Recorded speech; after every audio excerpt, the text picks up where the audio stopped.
জমানো হয়েছে তার থেকে দিচ্ছেন? আপনার কালীঘাটের টালির চালা থেকে 33টা, তারপরে হরিশ চ্যাটার্জি রোডের স্পট সবকটা হয়ে গেল আপনার পরিবারের নামে। যা বিক্রি করে টাকা পাচ্ছেন তার থেকে দিচ্ছেন? না, সরকারের টাকা। সকালবেলা ঘুম থেকে উঠে আপনি উনুনে জ্বালান, নতুন করে আসলে অনেকে উনুনে ফিরে যেতে হচ্ছে, তো গ্যাসের দাম যে পরিমাণ বাড়িয়েছে নরেন্দ্র মোদী, বেড়ে যেতে হচ্ছে। তাই ওই সকালবেলা ঘুম থেকে উঠে দেশলাইয়ের কাঠি থেকে শুরু করে রাত্রিবেলা চাদরের সুতো পর্যন্ত প্রত্যেকটা জিনিসের ওপর যে ট্যাক্স দেন, সেই ট্যাক্সের টাকা সরকারের টাকার, তাই দিয়েই তো দেন। আর তাকে আপনারা বলছেন দান। আমরা বলছি এ অধিকারের স্বীকৃতি, এ দিতে হবে।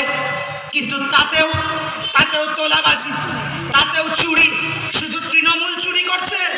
আপনি দেখুন গুজরাটে অনলাইন কেলেঙ্কারিতে, আপনি দেখুন মাতৃশক্তি বন্দনা প্রকল্পে লাখ লাখ টাকা ঢুকেছে ভুয়ো অ্যাকাউন্টে, লাখ লাখ টাকা ঢুকেছে। এই তৃণমূলকে সরিয়ে আপনি এই বিজেপিকে আনবেন। লক্ষ্মীর ভাণ্ডারের বদলে ওরা অন্নপূর্ণা ভাণ্ডার বলছে, তাই। আর বামপন্থীরা বলছি আমরা ভাতা থাকবে। এই ন্যূনতম অধিকারের স্বীকৃতি কিন্তু অধিকার। আর সেই অধিকারের স্বীকৃতির পাশাপাশি ভাতাপ্রাপ্ত মহিলাদের জন্য ট্রেনিংয়ের ব্যবস্থা করা হবে, প্রশিক্ষণের ব্যবস্থা করা হবে। যেমন আগে হতো, স্বনির্ভর গোষ্ঠী আলাদা দপ্তর ছিল। সারা ভারত গণতান্ত্রিক মহিলা সমিতির প্রাক্তন রাজ্য সম্পাদক রেখা গোস্বামী ছিলেন ওই স্বনির্ভর দপ্তরের মন্ত্রী। আর সেখানে স্বনির্ভর গোষ্ঠীর মধ্যে দিয়ে হাজার হাজার লাখো লাখো মেয়ে তারা সংগঠিত হয়েছিল।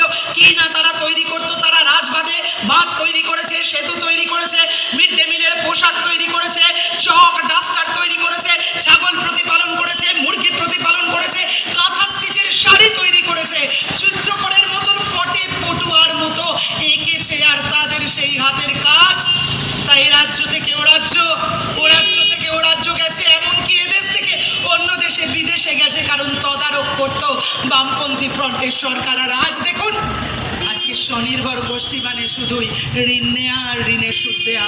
যদি আপনি তৃণমূলের গা ঘেঁষাঘেঁষি করে থাকেন তাহলে একটু পাবেন সুদ, আর যদি তাহলে পাবেন ঋণ, আর যদি তা না হয় তাহলে পাবেন হুমকি। 4 তারিখের পরে দেখে নেব যে কি করে তোমরা স্বনির্ভর গোষ্ঠীর কাজ পায়। আমরা বলছি 4 তারিখের পর মানুষ আপনাদের দেখে নেবে কেমন করে কি করতে হয়। তখন 4 তারিখের পরের জন্য ওটা তোলা থাক। বামপন্থীরা বলছে স্বনির্ভর গোষ্ঠীর মধ্যে দিয়ে প্রশিক্ষণ দেওয়া হবে যাতে মেয়েরা একই সাথে ভাতা পান, প্লাস অর্থনৈতিকভাবে স্বনির্ভর হতে পারেন। হ্যাঁ, এই সামাজিক সুরক্ষা আমাদের তৃণমূল শেখাবে। 1977-এ সবচেয়ে আগে বামপন্থীরা বেকার ভাতা চালু করেছিল। কোন রাজ্যে তখন কোনো ভাতা এরকম ভাবে চালু ছিল না, বামপন্থীরা চালু করেছিল। কিন্তু পাশাপাশি এমপ্লয়মেন্ট এক্সচেঞ্জ, পাশাপাশি কৃষির ভিতে শিল্প গড়া, পাশাপাশি হলদিয়া পেট্রোকেমিক্যালস, বুকের রক্ত ঢেলে বক্রেশ্বর তাপবিদ্যুৎ প্রকল্প, মেজিয়ায় তাপবিদ্যুৎ প্রকল্প, একটার পর একটা হলদিয়ায় পেট্রোকেমিক্যালস, সল্টলেকে ইলেকট্রনিক্স প্রকল্প, যাতে তার মধ্যে দিয়ে যুবক যুবতী তারা কাজ পায়, নিজেদের রাজ্যে থেকে নিজেদের রাজ্যে কাজ করতে পারে। আর আজকে দেখুন, এতদিন বাদে মাননীয়া মমতা ব্যানার্জি বলছেন যুবসাথী প্রকল্প, আর তাতে লাখ লাখ লোকের লাইন। আর সেটাকে হায় রে হায় কি আর বলি, লাখ লাখ লোকের লাইন, তাতে বলছেন যে এই তো এতজনকে ভাতা দিচ্ছেন। তাহলে আপনি যে বলেছিলেন এতজনের চাকরির ব্যবস্থা করেছেন, তাহলে সেটা যে মিথ্যা, সেটা তো প্রমাণিত হয়ে যাচ্ছে। তাহলে কেন এত লোক আবার, এতজন আবার আপনার যুবসাথী প্রকল্পের জন্য আপনি বলছেন লাইন দিতে গেছে? আসলে মানুষকে তাকে নিজেদের অর্থনৈতিকভাবে স্বাবলম্বী ওরা করতে চান না। কারণ তাহলে মেধার ভিত্তিতে কাজ হলে, অর্থনৈতিকভাবে স্বাবলম্বী হলে মানুষ দিদি জিন্দাবাদ নাও বলতে পারেন। কিন্তু যদি হয় এই মহামায়াতলার কেউ সিভিক ভলান্টিয়ার, যে সে হয়তো দেখুন মহামায়াপুরের, সে হয়তো তৃণমূল কর্মী, মহামায়াপুরের যে তৃণমূল কর্মী সিভিক ভলান্টিয়ার, সে হয়তো তাকিয়ে দেখুন খেয়াদার গিয়ে সে তৃণমূল কর্মী।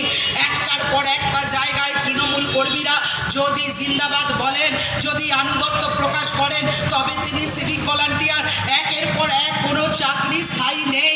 চাকরিগুলোকে কেটে ছোট করে 10,000 টাকা 15,000 টাকার কাজ দিয়েছেন, যা দিয়ে বিয়ে করলে ছেলে মেয়েকে খাওয়াতে পারবেন না, কারণ যে হারে দাম বাড়ছে, আর আদানিদের সঙ্গে যেমন মমতার তেমন মোদি ভাইয়ের এমনই ওদের স্বর যে তেলের দাম বাড়লে চুপ করে থাকবেন, একটার পর একটা জিনিসের দাম বাড়লে চুপ করে থাকবেন। আর আপনি 15,000 টাকায় সংসার চালাতে পারবেন না, তাহলে কি করবেন? রাস্তায় দাঁড়িয়ে হাত পাতবেন, অভ্যাস করিয়ে দিচ্ছে হাত পাতা। ম্যাটাডোর যাচ্ছে 10 টাকা, লরি গেলে 20 টাকা, আর একটু কাউকে বাইকে ধরতে পারলে আমরা রিসিপ্ট দেবো না, অন্তত 300 টাকা 500 টাকা ফাইন বলছি, 300 টাকা নিয়ে নিলাম, পকেটে ঢুকালাম। হাত পাতা অভ্যাস করিয়ে দিচ্ছেন। তাই শিক্ষা জলাঞ্জলি দা, তাই 9,000 স্কুল বন্ধ হয়ে গেলে কোনো ক্ষতি নেই। আপনি বলবেন তৃণমূল শিক্ষা জলাঞ্জলি দিচ্ছে, বিজেপি করবে। আরে বিজেপির পোস্টার বয় যোগী আদিত্যনাথের রাজ্যে 16,000 স্কুল বন্ধ, গোটা দেশ জুড়ে 40,000 স্কুল বন্ধ। কারণ ওরা শিক্ষা চায় না। মেধার ভিত্তিতে হলে, অর্থনৈতিকভাবে স্বাবলম্বী হলে প্রশ্ন করবে, শুধু হাত পাতবে না। তাই মমতা ব্যানার্জি এরা চাইছেন কি? যুব সমাজ খাও খাও, বুঁদ হয়ে ডুবে যাও, দেখো চোখে চোখে সর্ষে ফুল। শিক্ষা, স্কুল বন্ধ হবে, মদের দোকান বাড়বে। স্কুল বন্ধ হবে, মদের দোকান বাড়বে। কলেজে শুধু কি হবে? গাজোয়ারি হবে, মদের দোকান বাড়বে। ল কলেজে কসবায় তৃণমূলের নেতা, তৃণমূলের ছাত্র পরিষদ, সেরা তৃণমূলের কর্মীকে ধর্ষণ শুধু করবে না, ভিডিও ভাইরাল করে দেবে। নির্লজ্জ, বেহায়া, এত ওরা লজ্জা মূল্যবোধহীন। আর মমতা ব্যানার্জি এইরকম একটা প্রজন্মকে তৈরি করছেন। আর মোদিজিরা তারা কি করছেন?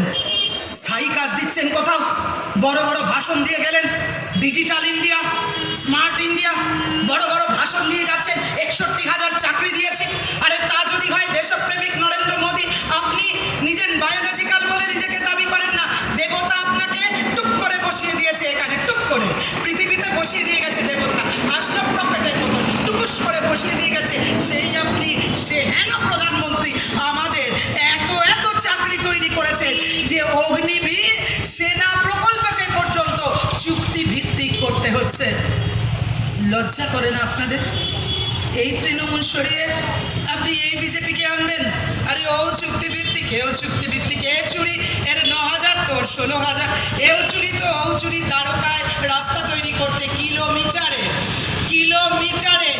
কিলোমিটার প্রতিতে টাকা চুরি করেছে নরেন্দ্র মোদীর দল। চোরকে সরিয়ে ডাকাতকে আনবেন? এরা রাজ্যে চুরি করে আর এটা গোটা দেশ জুড়ে চুরি করে। আপনি তাকিয়ে দেখুন একটার পর একটা ব্যাপক কেলেঙ্কারি হয়েছে শিক্ষার ক্ষেত্রে। তাকিয়ে দেখুন যে চাকরির ক্ষেত্রে কেলেঙ্কারি হচ্ছে, দুর্নীতি হচ্ছে। দেখিয়ে দেখুন বিজেপির আমল, বলবেন ডাবল ইঞ্জিন সরকার, আর অথচ রাজ্যগুলোতে একটার পর একটা কেলেঙ্কারি।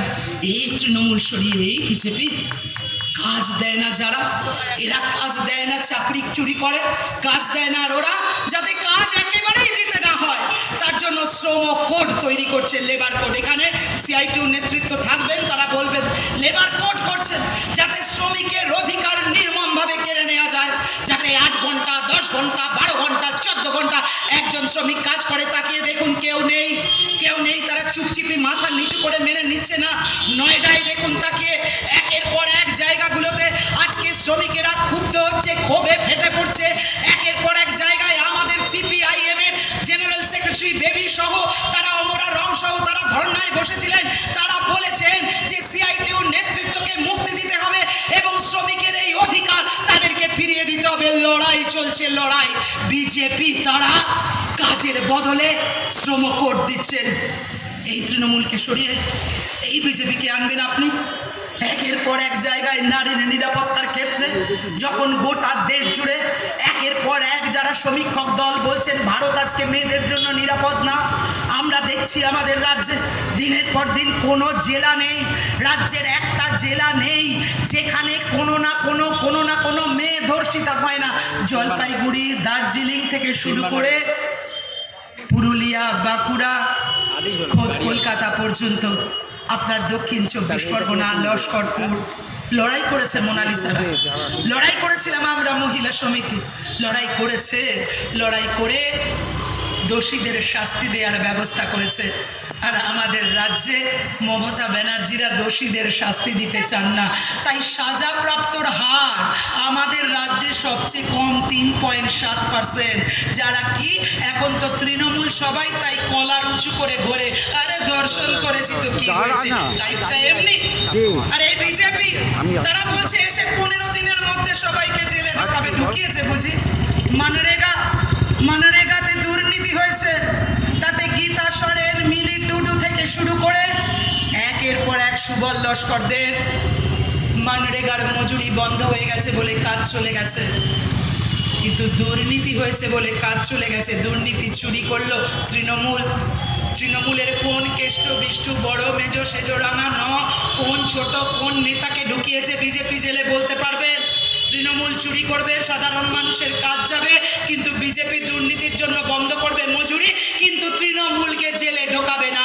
সারদা নারদায় দুর্নীতি, পার্থ চ্যাটার্জি মেয়ের বয়সী বান্ধবীকে রেখে একটা গোটা ঘর মেশিন দিয়ে টাকা গুনতে হলো, এত টাকা রাখলেন, আর তারপরও পার্থ চ্যাটার্জিরা জামিন পেয়ে গেলেন। এই তৃণমূলকে সরিয়ে এই বিজেপিকে আনবেন? ভাববেন না একবার? নারীর নিরাপত্তা, অভয়া, উই ওয়ান্ট জাস্টিস বলে লড়াই করেছি আমরা, মোনালিসারা লড়াই করেছে, এখানে সবাই আছেন মহিলা সমিতির যারা লড়াই করেছেন এ প্রান্ত থেকে ও প্রান্ত, কখনো ঝান্ডা নিয়ে কখনো ঝান্ডা ছাড়া। উই ওয়ান্ট জাস্টিসে গোটা রাজ্য অভয়ারে বিচার দিয়ে দেবেন।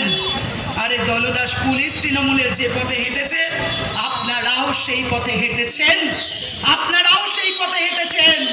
এখনো শাস্তি দিতে পারেননি। শুনে রাখুন, এখানে তৃণমূলের যদি কোনো বন্ধু থাকেন বলে দেবেন আপনার নেতাদের, বিজেপির যদি কোনো বন্ধু থাকেন শুনে নিন, বলে দেবেন আপনাদের নেতাদের আমরা বামপন্থীরা আছি, যতদিন একজনও বামপন্থী থাকবে এই ততদিন অভয়া তিলোত্তমাদের বিচারের জন্য যেখানে যেতে হোক চোখে চোখ রাখতে হোক, যতবার জেলে যেতে হোক, যতবার সমন পেতে হোক, বামপন্থীরা জাস্টিস আদায় করে ছাড়বে।